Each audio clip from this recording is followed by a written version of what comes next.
Assalamualaikum warahmatullahi wabarakatuh. Tempangkeun abdi Muhammad Putra Kusuma, kelas 11 MIPA 3. Di dia abdi bade nerangkeun diantara tentang hirup sehat.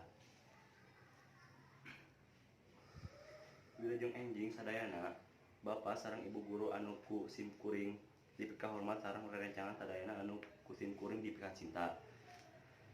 Langkung ti payun mangga urang sanggakeun puji sareng syukur Allah Subhanahu wa taala anu parantos marangkeun urang sadayana dugi ka tiasa patepang dina ieu acara. Alhamdulillah urang tiasa kempel di ieu tempat dina kaayaan sehat walafiat.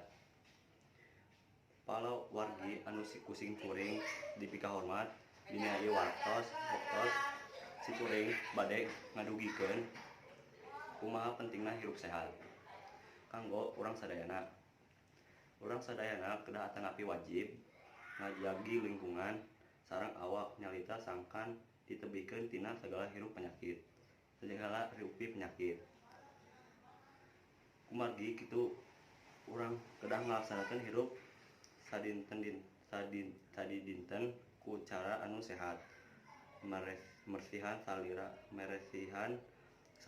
salira atanapi ibak maresihan kuku nyikat waos anu rutin. Eta contoh anu disebut hirup anu sehat. Contoh anu sanesna mican lutang kana tempatna nyiduh ulah di mana wae, batuk atanapi bersin kedah nutupan bahang. Saupamina sadinten urang ngajagi kebersihan awak, urang bakal bersih atanapi suci tina sagala rupi kokotor. Bebersih teh hartosna bersih sucina urang sareng lingkungan di sabudeureun urang. Urang kedah mika cinta kana kebersihan supados manah urang oge suci sareng bersih. Para hadirin sadayana, rupina dicekapkeun sakitu anu